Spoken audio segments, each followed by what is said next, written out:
Aneh kalau misalnya kita pengen dapetin dukungan Allah, pengen dapetin pertolongan dan pembelaan Allah, tapi sehari-hari kita tuh berjarak dengan Allah.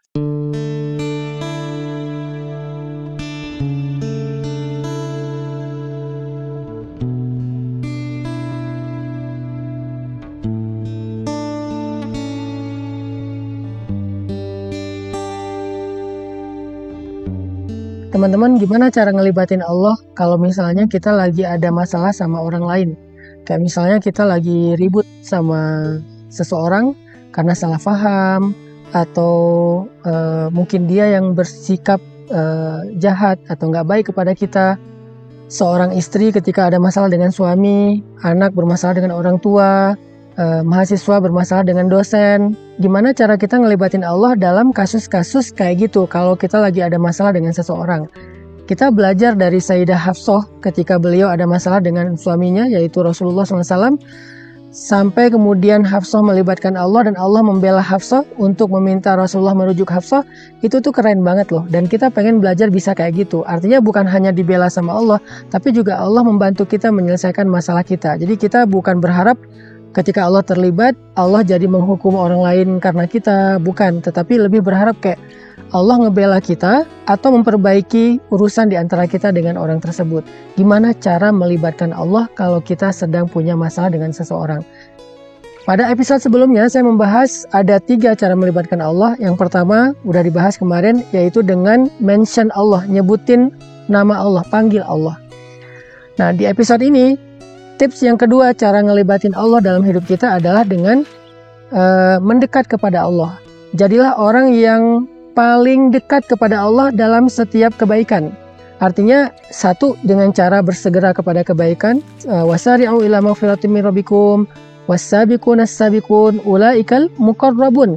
Orang yang bersegera kepada kebaikan, mereka lah orang yang dekat kepada Allah. Jadi, kalau kita dekat sama Allah, sama seperti kita dengan manusia ya. Kalau misalnya kita dekat dengan seseorang kan kita gampang dapat perhatian dia. Kalau kita dekat dengan seseorang, kita mudah meminta tolong kepada dia. Tapi kalau kita jauh, kita nggak kenal, kita malah menjaga jarak dengan orang tersebut, ya kalau misalnya kita lagi ada masalah, susah banget minta pertolongan dari dia, apalagi dapat perhatian dia.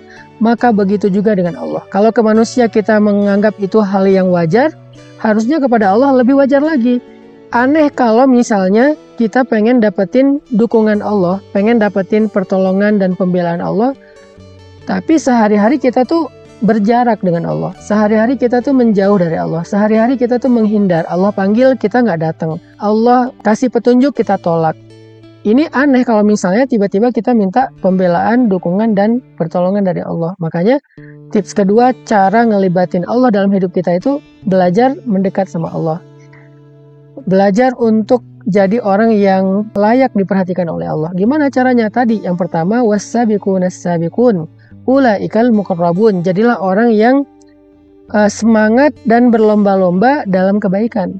Jadi kalau misalnya kita tahu ada satu peluang kebaikan, kita ambil tuh peluang kebaikan. Jangan mikir panjang. Kita lakukan tuh kebaikan saat itu juga. Jangan ditunda-tunda. Kenapa? Karena orang yang bersegera dan berlomba-lomba dalam kebaikan, kata Allah, ulaikal muqarrabun. Mereka itulah orang yang dekat di sisi Allah. Sehingga kalau misalnya kita udah dekat di sisi Allah, ada masalah, kita panggil Allah, kita angkat tangan kita. Bahkan kadang-kadang kita manggil Allah di hati, Allah udah langsung terlibat. Allah udah langsung nolongin kita, karena kita orang yang dekat. Orang yang dekat itu mudah mengakses. Orang yang dekat itu punya privilege. Orang yang dekat itu punya jalur khusus.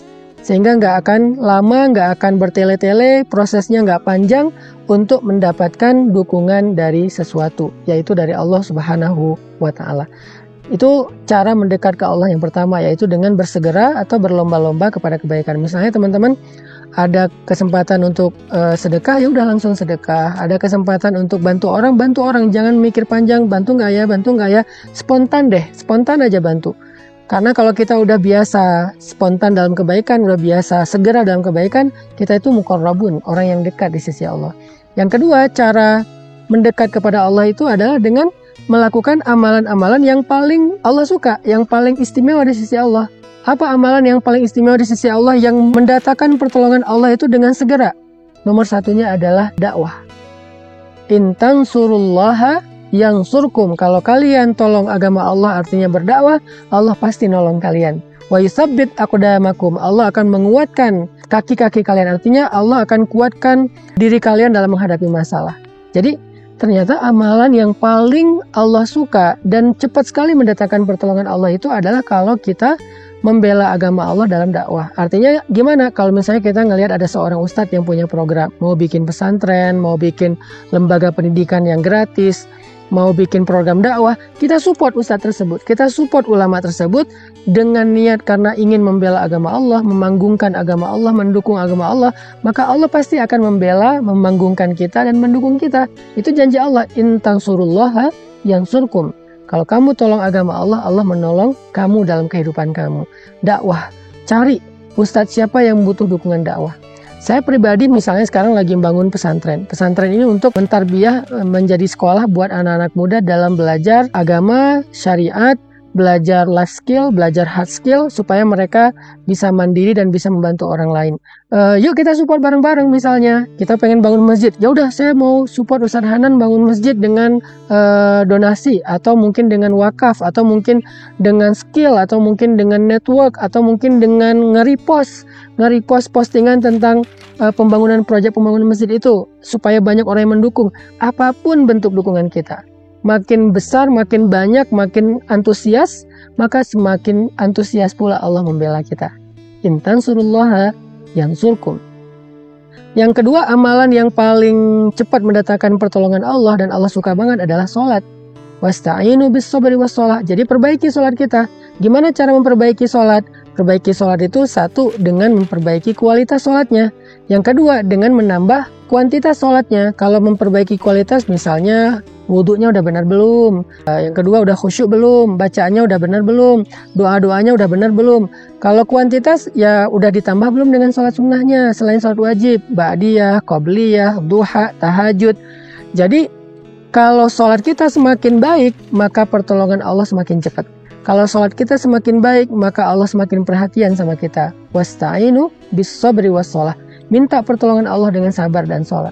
Jadi libatin Allah itu cara yang kedua adalah dengan mendekat kepada Allah. Cara mendekat kepada Allah, satu, lakukan kebaikan secara segera. Yang kedua, pilihlah amalan-amalan yang Allah suka. Dakwah, sholat itu diantara amalan-amalan yang cepat banget mendatangkan pertolongan Allah. Maka dua tips ini saya pikir udah menjadi sebuah life hacks atau menjadi sebuah motivasi buat kita untuk melibatkan Allah dalam kehidupan kita. Saya ulangi lagi. Yang pertama, cara melibatkan Allah, mention Allah, panggil Allah, sebut nama Allah di awal kita melakukan sesuatu.